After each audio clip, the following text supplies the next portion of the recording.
1998 NBA Draft, the Golden State Warriors select Vince Carter from the University of North Carolina.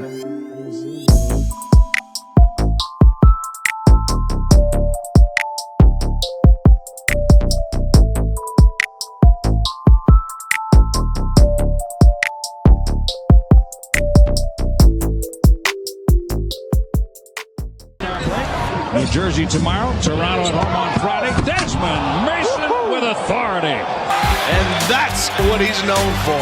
Desmond Mason. Unbelievable finish. And Mason just says, oh! High with one hand and jammed it through. But if Desmond Mason is going to fly to the scoreboard to dunk it in, I don't know. Loses the basketball.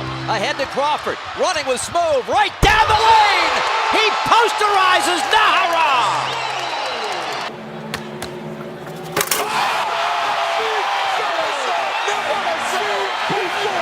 When we talk about the most explosive dunkers in NBA history, most fans immediately think of Vince Carter or Zion Williamson.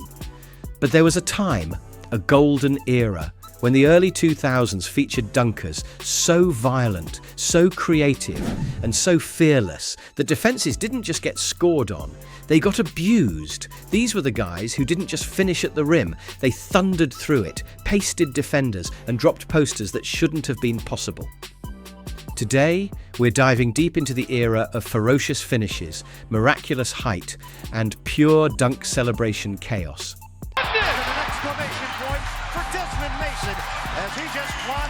Man! This is The World Forgot How Violent the early 2000s dunk champions were. Desmond Mason, the untold windmill wildman.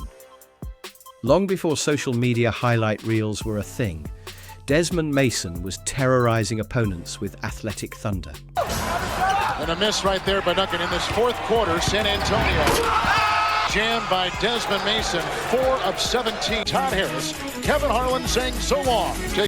Mason's dunks weren't just high, they were contorted masterpieces that defied balance and logic. He had a windmill that looked like he ripped it straight out of video game physics. A slam so violent that fans on replay still can't believe what they saw. Jersey tomorrow, Toronto at home on Friday. Desmond Mason with authority. Man! He may not be the first name people remember from that era, but Mason brought one of the baddest in-game slams the league has ever seen. Unbelievable finish. And Mason just says, oh! Back down, turn around. And Desmond Mason went a mile high with one hand. But if Desmond Mason is going to fly to the scoreboard to dunk it in, I don't. Josh Smith. Power meets style. When Josh Smith took flight, it didn't matter who was under the rim.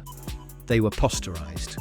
Smith's highlight packages from early 2000s games are full of dunks that make defenders look like unwilling roadside props. Seconds for Josh down the lane. Slams it! He flushed it all the way back to Oklahoma! Brutal windmills, backboards rattled, and rebounds turned straight into ferocious follow-ups. Smith was the prototype of the violent dunk athlete. Josh Smith! Wow, that's all I can say about. In the mid-2000s, he even donned throwback jerseys in dunk contests and delivered vintage power that honored legends and set a tone for the rest of the decade. Atlanta can tie with a 3. Smith! Oh, my goodness! Whoa! Check the rim for bruises after that one. There's no doubt in my mind that Josh Smith had. Josh Smith with Johnson. With the back. For the alley-oop. Oh, what a finish! Jason Richardson, the silent slayer. If you want a story about how nasty dunkers could get in the early 2000s, you have to start with Jason Richardson. Push ahead, Jason. And he'll swoop in for 360. Holy. Looks at it. Got his confidence back. Climbing the stairs. Oh, that was nasty. You see where he is when he leaves the floor? Oh, my goodness. I mean, who is... Richardson didn't just win dunk contests, he dominated them. In 2003, he won back-to-back slam dunk contest titles against future stars like Desmond Mason and Amare Stoudemire, capturing the imagination of fans with reverse, between-the-legs slams that are still talked about today. That particular between-the-legs reverse dunk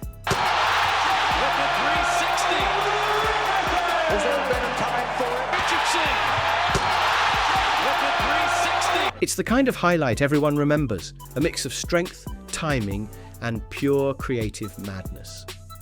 Nate Robinson, undersized but devastating.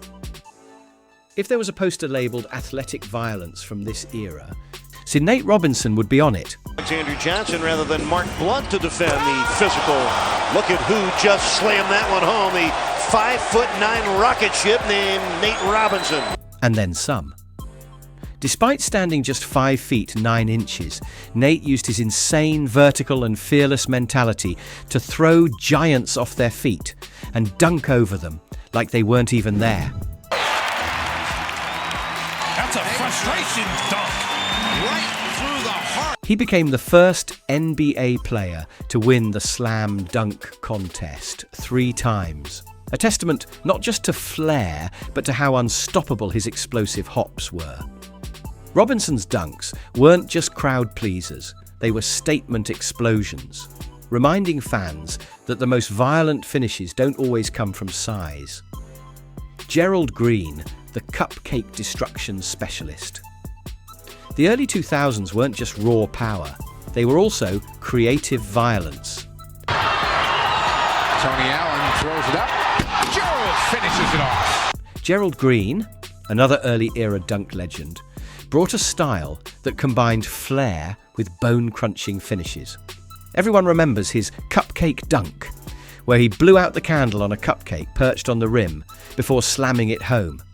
A showmanship move that is pure 2000s dunk culture. Up there, he'll snatch the dollar off the top of the backboard. Gerald ahead of the field. I'm glad that went in. Ahead to Gerald.